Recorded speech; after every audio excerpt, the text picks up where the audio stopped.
नमस्कार मंडळी, श्री स्वामी समर्थ. आपले चॅनल भक्तिभवनमध्ये तुमचे सहर्ष स्वागत आहे. स्वामींची कृपा तुमच्यावर आणि तुमच्या कुटुंबावर सदैव राहावी ही स्वामींचरणी प्रार्थना करते आणि आजच्या व्हिडिओला सुरुवात करते. मंडळी, उद्या 8 मार्च 2026 या दिवशी रंगपंचमी आहे आणि रंगपंचमीला आध्यात्मिक जोड देखील आहे. भगवान श्रीकृष्ण आणि राधा हे रंगपंचमीच्या दिवशी हे खेळत असतात आणि तेव्हापासून ही परंपरा चालू आहे. तर आज आपण आजच्या व्हिडिओमध्ये बघणार आहोत की रंगपंचमीच्या दिवशी आपण काय सेवा कराव्यात. आजच्या या कलियुगात आध्यात्मिक जोड ही कशी आपण आणायला पाहिजे, त्याशिवाय आपल्याला काही पर्याय नाही. कारण आध्यात्मिक जोड आपल्या आयुष्यात असली तर आपल्याला सर्व जे काही ग्रहदोष आहेत त्याच्यापासून आपल्याला सुटका भेटते आणि देवांचा आशीर्वाद देखील आपल्याला भेटत असतो. आपल्या कामात जे काही कष्ट करत असतो त्याला नशिबाची साथ असणे देखील तेवढेच महत्त्वाचे असते. आणि आपण आज ज्या काही सेवा बघणार आहोत त्याच्यामुळे आपल्या नशिबाची साथ आपल्याला ही मिळणार आहे. कुठलेही सणवार आले तर आपण ह्या सेवा केल्या पाहिजेत. आपल्याला या दगदगीच्या जीवनात जास्त वेळ भेटत नाही. फक्त नामस्मरण जरी केले तरी तुम्हाला त्याचे फळ हे नक्की भेटेल. आपल्या कष्टाला आपल्या नशिबाची साथ देखील भेटली. आपल्या आयुष्यात आपण जर का आध्यात्मिक जोड ही दिली तर आपल्याला आपल्या नशिबाची साथ ही भेटत असते. आपल्या देवांची सेवा ही आपण केलीच पाहिजे. उद्या 8 मार्च 2026ला रंगपंचमी आहे. तर तुम्हाला उद्या काय करायचे आहे तर बघा, तुमच्या घरात तुमच्या परंपरेनुसार तुमची जी काही पद्धत असेल त्यानुसार तुम्ही ही रंगपंचमी साजरी करू शकता. पण काही सेवा करायला काहीही हरकत नाही. उद्या तुम्हाला भगवान श्रीहरी विष्णू आणि माता लक्ष्मी तुम्ही सकाळी लवकर उठून त्यांची पूजा करायची आहे. काही सेवा आहेत त्या करायच्या आहेत. पण या सेवा तुम्ही दिवसभरात कधीही करू शकता. तुमच्या वेळेनुसार तुम्हाला जेव्हा वेळ भेटेल तेव्हा तुम्ही ही सेवा कराव्यात. उद्या रंगपंचमी आहे तर श्री हरिविष्णूंना उद्या तुम्ही त्यांची सेवा म्हणजे पहिली सेवा म्हणजे तुम्ही या दिवशी विष्णू सहस्त्रनामाचे स्तोत्राचे हे पठण करावे. या स्तोत्राचे पठण केल्यामुळे तुमच्या ज्या काही अडचणी आहेत त्या दूर होण्यास तुम्हाला मदत होईल आणि तुमची जी काही संकटे येणार असतील त्याच्यापासून तुम्हाला बचाव हा होत राहील. तसेच या दिवशी तुम्ही व्यंकटेश स्तोत्र देखील 3-5 वेळा देखील बोलू शकता. व्यंकटेश स्तोत्र हे मराठीत आणि संस्कृतमध्ये देखील आहे.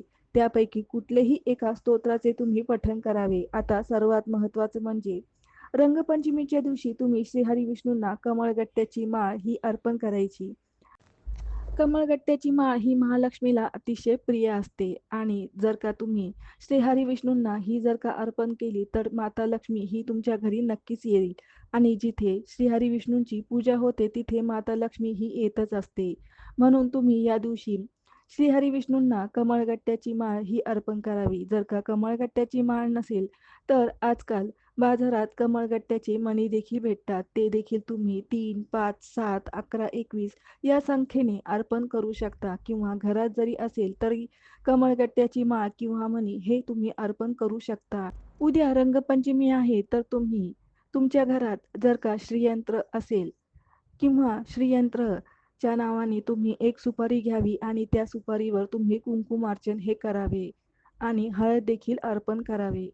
हे दोन्ही अर्पण केल्यामुळे देखील माता लक्ष्मीचा तुम्हाला आशीर्वाद भेटेल आणि माता लक्ष्मी ही तुमच्या घरात स्थायी रूपात घरात राहील. त्यामुळे तुम्ही ओम श्रीम नमः किंवा माता लक्ष्मीचा जो काही मंत्र येत असेल तो बोलत तुम्ही माता लक्ष्मीच्या वर किंवा श्रीयंत्रावर किंवा माता लक्ष्मीच्या फोटोवर कुंकुमार्चन करावे. तसेच या दिवशी तुम्ही लक्ष्मी मातेचे श्रीसूक्त कनकधारा स्तोत्राचे देखील तुम्ही पठण करू शकता. त्याच्यामुळे देखील तुम्हाला आर्थिक लाभ हा होईल.